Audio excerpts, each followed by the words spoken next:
Detail में है सारी चर्चाएं। फिलहाल के लिए जयशंकर साहब जो हैं वो यहां पर आपको बायलैटरल टॉक्स करते हुए दिखाई दे रहे हैं और साथ में इन्होंने अपने लेवल पर जानकारी भी दी। इस जानकारी में एक बात यहां पर मेंशन की गई है जिसे आप चाहें तो पढ़ सकते हैं। दो विषयों के ऊपर मेजर चर्चा हुई है।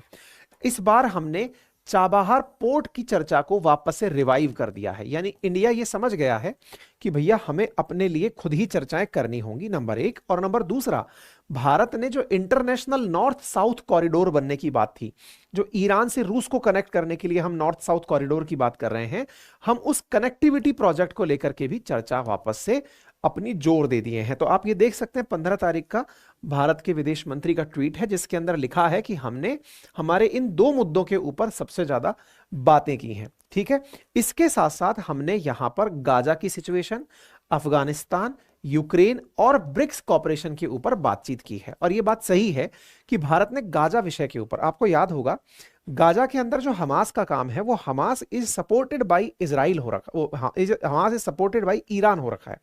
तो ऐसी स्थिति में आपको यदि याद हो तो गाजा और इजराइल के बीच में जब कन्फ्लिक्ट चल रहा था तो इंडिया ने स्टैंड नहीं लिया था। इंडिया ने यह नहीं कहा था कि हम इजराइल के साथ खड़े हैं। इंडिया ने यह भी नहीं कहा था कि हम हमास के साथ खड़े हैं। इंडिया ने इस घटना की निंदा की कि एक हमला होता है और उस हमले के अंदर लोग मारे जाते हैं, उसकी निंदा की। लेकिन इजरायली हमलों से गाजा के जो लोग मर रहे थे उनके लिए ह्यूमैनिटेरियन असिस्टेंस भी भेजा। ऐसा क्यों था? क्योंकि अल्टीमेटली भारत गाजा के मसले पर अपने उस स्टैंड से पीछे नहीं हट सकता जो भारत ने यूएन में दिया हुआ है कि हम टू स्टेट थ्योरी को फॉलो करते हैं, अर्थात फिलिस्तीन और इजराइल दो देश एक साथ को एग्जिस्ट करने चाहिए। हम अपना ये स्टैंड मानते हैं।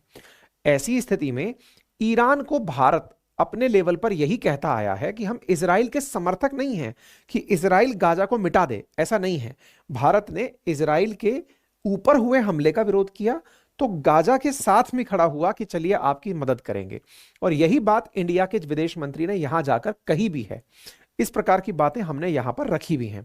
बाकी बाय द वे जो मतलब ताजा ताजा जुड़े लोग हैं वो जान लें कि चाबहार पोर्ट वो पोर्ट है जिसको अगर हम लोग बना लेते हैं, अगर हम यहां पर इंडिया का डेवलपमेंट पूरी तरह से कर देते हैं, इंडिया से बनाकर इसको डेवलप कर लेते हैं, तो यहां से हमें बहुत जबरदस्त कनेक्टिविटी टुवर्ड्स अफगानिस्तान मिलती है, नंबर एक।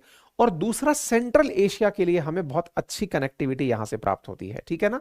तो ऐसी स्थिति में चाबहार से अफगानिस्तान, सेंट्रल एशिया की कनेक्टिविटी बेहतरीन है। और साथ में चूंकि ग्वादार के बिल्कुल ये पश्चिम में स्थित है तो ये बहुत ज्यादा मायने रखने वाली बात है। तो इसे आप याद रख सकते हैं। ठीक है साहब? अच्छा, एक और चीज मैं यहां पर बताना चाहूंगा कि ये जो गल्फ ऑफ ओमान है, यहां से निकल करके एक और रास्ता एक्सपेक्ट किया जाता है। और वो क्या है कि यहां से निकलकर या फिर बंदर अब्बास, यहां पर जो पोर्ट है, वहां से निकलकर सीधा कैस्पियन सी से होते हुए सीधा रूस तक अगर पहुंचा जाए तो यह भारत के लिए बहुत ही अच्छा नॉर्थ और साउथ को कनेक्ट करने वाला इंटरनेशनल ट्रेड कॉरिडोर बनकर निकलकर आ जाएगा। तो वाया ईरान होकर के अगर हम रूस जाने का रास्ता बनाने में कामयाब हुए तो ये भी भारत की बहुत बड़ी जीत साबित होगा।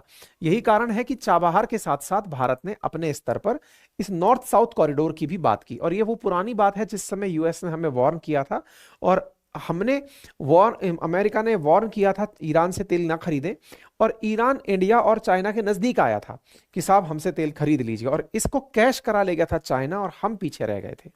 और इस कारण से चाइना ने $400 बिलियन का इनके साथ एग्रीमेंट कर लिया था। ठीक है?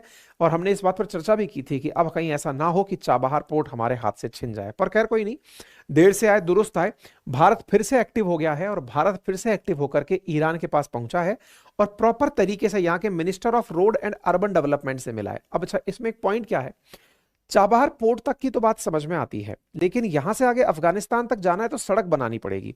सड़क निर्माण के लिए फंड की जरूरत है और इतना बड़ा सड़क, लगभग 7200 किलोमीटर का कंस्ट्रक्शन है, रोड बनाओ या रेल बनाओ, इतना बड़ा कंस्ट्रक्शन के लिए फंडिंग की जरूरत है। फंडिंग किसी अंतरराष्ट्रीय बैंक से करानी पड़े। दुनिया में जितनी बड़ी बैंक हैं, चाहे फिर वो आईएमएफ हो या वर्ल्ड बैंक हो या फिर एशियन डेवलपमेंट बैंक हो, इन सब में अमेरिका का प्रभुत्व है, तो ये अंतरराष्ट्रीय स्तर पर इतना लोन देते नहीं है। तो बिना लोन के ये काम कैसे हो? तो संभव है आने वाले समय में जब ईरान रूस के प्रयासों से ब्रिक्स बैंक के अंदर ब्रिक्स में शामिल होगा तो ब्रिक्स बैंक का फंड यहां पर काम करने के लिए इंडिया निकलवाने में कामयाब हो जाए, तो आने वाले समय में संभव है कि यहां का विकास कार्य बढ़ेगा, क्योंकि आने वाली जो ब्रिक्स की समिट है उसमें ईरान को विधिवत रूप से एक मेंबर नेशन बना दिया जाएगा। एससीओ के अंदर ईरान को लिया जा रहा है, तो ऐसा एक ग्रुपिज्म बन जाएगा कि भारत ईरान होते हुए रूस का एक बहुत अच्छा नॉर्थ साउथ कॉरिडोर बनाने में कामयाब हो जाएगा। तो नॉर्थ साउथ कॉरिडोर की अगर हम व्याख्या करें तो मुंबई से होते हुए आइदर चाबहार या फिर बंदर अब्बास जो कि ईरान के पोर्ट हैं, यहां से पहुंचते हुए वाया तेहरान होके कैस्पियन सी से निकलकर अस्त्राखान, अस्त्राखान जो रूस है वहां से डायरेक्ट रूस तक पहुंचा जा सकता है, या फिर वाया तेहरान से अजरबैजान बाकू होते हुए भी समुद्री मार्ग या लैंड रूट होते हुए भी रूस तक पहुंचा जा सकता है। भारत ने इन दोनों की बात की है। नॉर्थ साउथ ट्रेड कॉरिडोर की वायबिलिटी बहुत ज्यादा संभव है, लेकिन पैसा हो तो संभव है। वहीं दूसरी ओर जो मिडिल ईस्ट से होकर के इंडिया यूरोप का वो कॉरिडोर की बात कर रहे हैं जिसको बाइडेन ने अप्रूव किया था, उसका ज्यादा तेज होने की संभावना क्यों है? क्योंकि इस रूट को बनाने में, क्योंकि यहां से तो समुद्र का मार्ग है, हम तो चले ही जाएंगे, लेकिन इन देशों से होते हुए जब काम जाएगा तो अमेरिकी समर्थित जो बैंक है, आईएमएफ, वर्ल्ड बैंक या एशियन डेवलपमेंट बैंक, वो इस निर्माण के लिए फंड दे सकती हैं। तो इसका वायबल होना ज्यादा है, लेकिन इसमें भी चुनौतियां काफी आ रही हैं। जब से इजराइल संकट क्रिएट हुआ है तब से ये काम ढीला चला गया। तो इंडिया का जो कनेक्टिविटी टुवर्ड्स यूरोप है या कनेक्टिविटी टुवर्ड्स रशिया है, उसको चैलेंजेस तो बहुत हैं, लेकिन उम्मीद करते हैं कि फ्यूचर में इसमें काफी सारी चीजें नॉर्मल होती चली जाएंगी। तो भारत की तरफ से रीजनल कनेक्टिविटी को लेकर यहां पर बात की गई है, ठीक है ना। तो 7200 किलोमीटर का जो ये रूट है, इसमें India, Iran, Azerbaijan, Russia, central Asia, Europe, ये सब कनेक्ट होंगे और इसमें कई तरह के ट्रेड रूट्स को कनेक्ट किया जाएगा। इंटरनेशनल ये जो नॉर्थ साउथ कॉरिडोर है, इसकी फर्स्ट प्रपोजल वर्ष 2000 में आई थी और इसको ईरान और रशिया ने 2002 में अप्रूव भी कर दिया था, लेकिन फंड्स की कमी के चलते हुए अभी तक यह अटका हुआ पड़ा है।